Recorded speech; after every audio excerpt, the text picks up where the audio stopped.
L'opposant gambien Cheikh Sidiya Bayo sera finalement expulsé en France. La Cour suprême a rendu un arrêt ce mardi. Selon Maître Bamba Cissé, son avocat, la Cour a rendu une décision qui prend en compte la dimension humanitaire de ce dossier.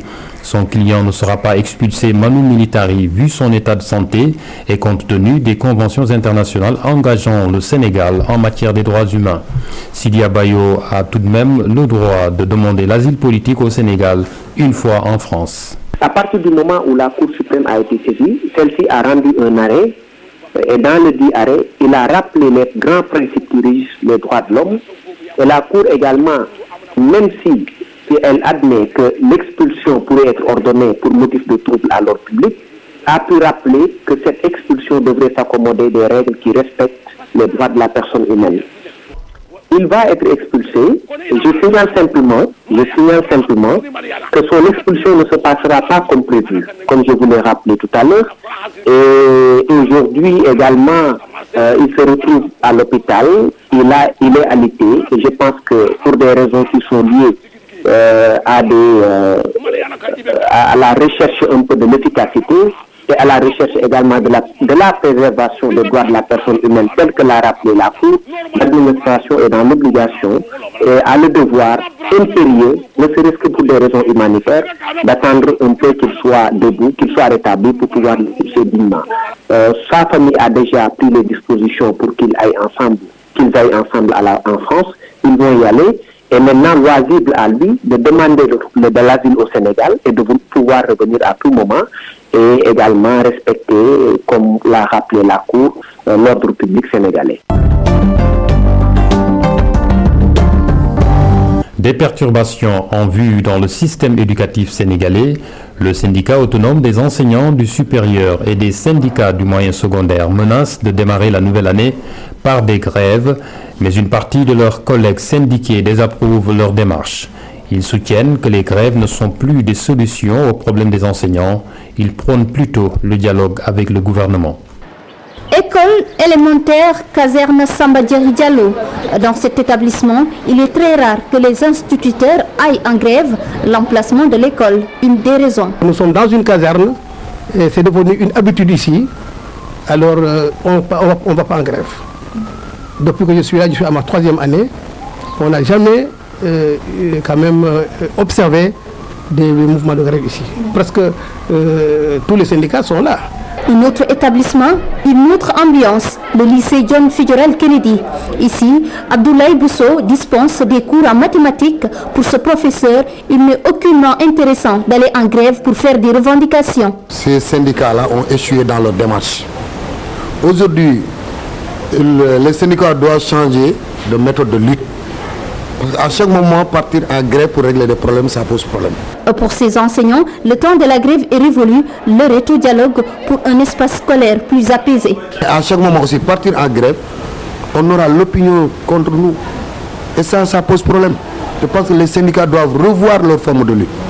Les assises, à chaque moment, on doit échanger. Il faut qu'il y ait un dialogue permanent. Il faut aussi que les gens aident les enseignants, qu'ils puissent quand même travailler dans de bonnes conditions. 2014, une année scolaire plus ou moins apaisée comparée aux années passées. Toutefois, 2015 annonce de nouvelles donnes, des inquiétudes qui découlent des nombreuses menaces venant des syndicats du supérieur, mais également du moyen secondaire.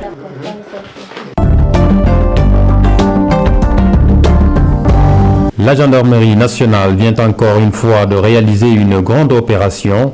Plus d'une tonne de chanvre indien saisie sur l'axe Bamako-Dakar suite à une filature qui a permis de mettre la main sur un camion en provenance de Bamako.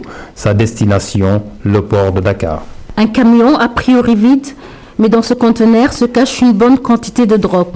Subterfuge découvert par les hommes du commandant Sarr de la section de recherche de la gendarmerie. Résultat, plus d'une tonne de chanvre indien saisi. À la suite de l'exploitation d'une information faisant trait à un trafic international de drogue, que la section de recherche a mis en place au niveau de la frontière sénégalo-malienne une surveillance. Et cette surveillance a permis de suivre les trafiquants jusqu'à Dakar et d'assister à une livraison surveillée, ce qui a permis l'interpellation des trafiquants et la saisie d'une importante quantité de drogue de plus d'1 tonne et la saisie de 2 véhicules, un gros porteur qui est là et la petite fourgonnette. L'axe Dakar-Bamako serait-il une zone prisée des trafiquants de drogue? En l'espace de moins d'une année, c'est le 3e gros porteur malien qui a été saisi suite à une livraison de drogue, comme vous le voyez tantôt. C'est pourquoi les autorités de la gendarmerie ont décidé de mettre un dispositif moderne de surveillance au niveau des frontières qui d'ici peu seront mis en place avec des scanners. La gendarmerie en appelle à une plus grande vigilance avec l'aide de tous les corps armés.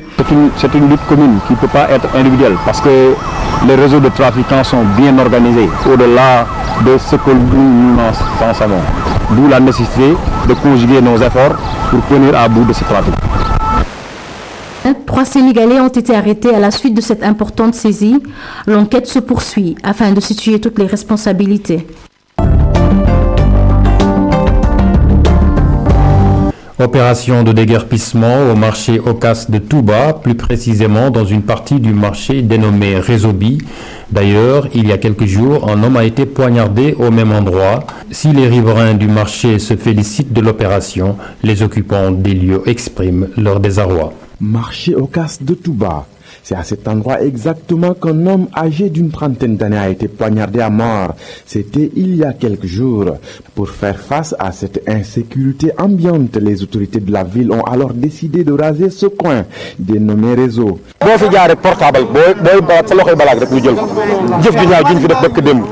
c'est un coin très dangereux. Avant-hier, un homme a été poignardé à cet endroit précis. Il se défendait contre un voleur qui l'a tué sur le coup.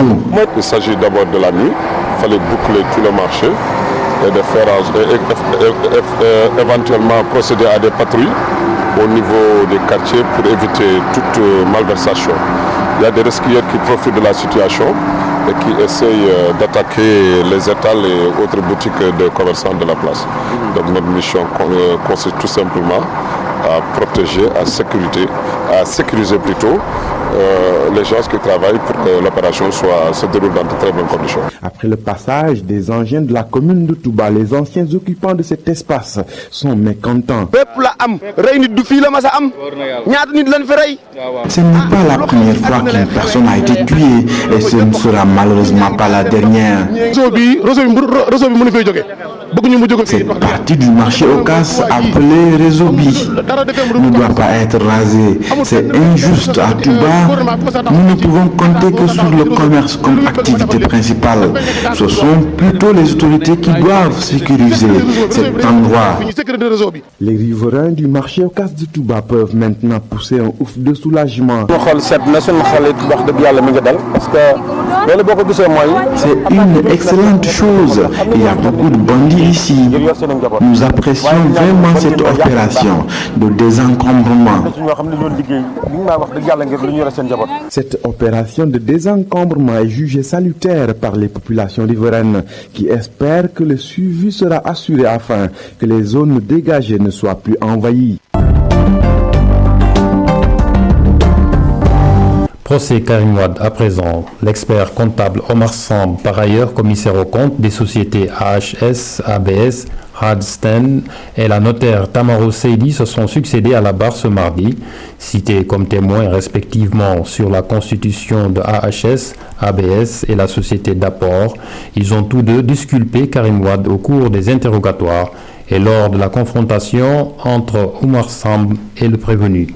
L'expert comptable déclare n'avoir jamais eu à travailler avec l'ancien ministre des Infrastructures et que le nom de ce dernier ne figure dans aucune des sociétés dont il gère les patrimoines.